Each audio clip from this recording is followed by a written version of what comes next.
What's going on, guys? Welcome back to the channel. Now, before we get into this kind of breaking news, it's not breaking, it's not like groundbreaking or anything, it's just some news, and I kind of wanted to cover it and clarify it because I get a sense that it's going to be covering a lot of, Star Wars media coming out soon, so I kind of want to just have my take on my channel, and if you want to come to my, YouTube channel, and here's my take on it. But before it starts, I stream Monday through Friday Battlefront 2 on Twitch. My Twitch is Master Rim, and the link to it is in the description. So if you're trying to find a new home, a great community of people that like to hang out, talk Star Wars, talk whatever, really, make sure to drop me a follow there. Anyway, let's get right into this news. So I think this is an interview by IndieWire. This guy wrote an article about the director of the new Acolyte show that's going to be coming out in the near future. And the director is Leslie Headland, and I actually don't know anything about her, really.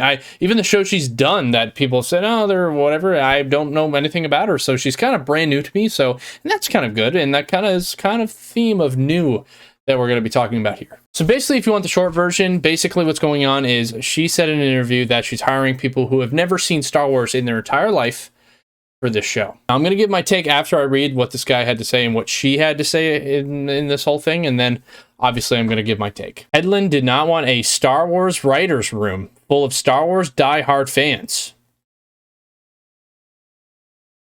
It was important to mix writers with different connections to the franchise, she explained.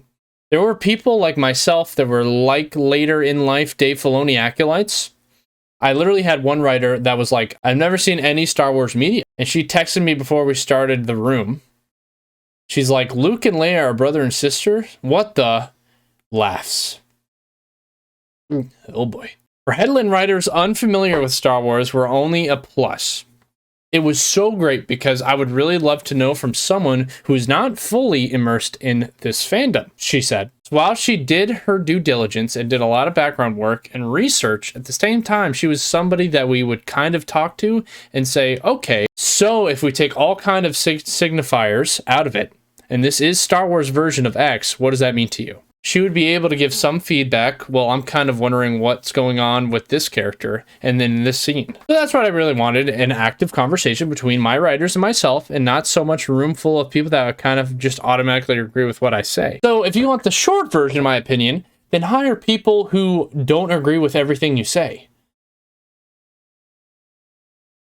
And I don't know this person, so maybe they're coming from a good place in their heart where they're like, I genuinely just want different opinions, but you can't have people who don't, the continuity of Star Wars, they don't know the continuity. They don't even know the bare minimum that Luke is Leia's brother. Does she know that Darth Vader is, their father? Like, stuff like that. Did they know how a lightsaber works? Did they know how the Force works? Like, all of this stuff has to come into play, especially if you're going to be covering a show about the dark side, because there's a lot to it than just evil. You know what I'm trying to say? And I don't know, maybe this show won't have any continuity to it, and it's just going to be a, raunchy comedy like the director is used to doing. But in the sake for Star Wars and Star Wars fans, I personally don't think it's a good move to have someone who doesn't know a lick about Star Wars. And we're not excluding people, writers and stuff like that don't know Star Wars. It's just to keep the continuity there.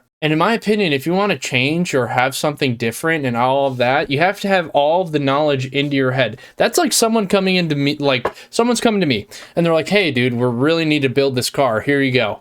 I personally don't know anything about building a car. I may give a recommendation here or there that would be like, yo, I didn't think of that. You know what I mean? But am I going to know the ins and outs and 99.9% of what's going on in that vehicle? No, I'm not. It's going to be the guy who's been working on it for 10 years, who, has invested all this time into building cars and stuff like that, But now, what? I don't know. To me, it's kind of weird. It is. It's weird. It's definitely weird. I don't necessarily agree with it, but I'm not kind of too that worried about it that much, to be honest, because I don't think anything groundbreaking will happen for continuity purposes. I really don't, especially now that Dave Filoni got promoted to the position he is now. So, and that's part of the reason why I wanted to make this video, because I don't want people out there to be worried and concerned of everything going on, because I don't want them to be like, oh, it's ruined. All these, because I've already seen some titles of freaking people out there that says, oh, Star Wars is ruined. It's going to ruin everything. So if you guys enjoyed this video, make sure to hit a like and hit subscribe. But please, at the end of the day, please don't worry about what's going on. Everything will be just fine. May the Force be with you, always.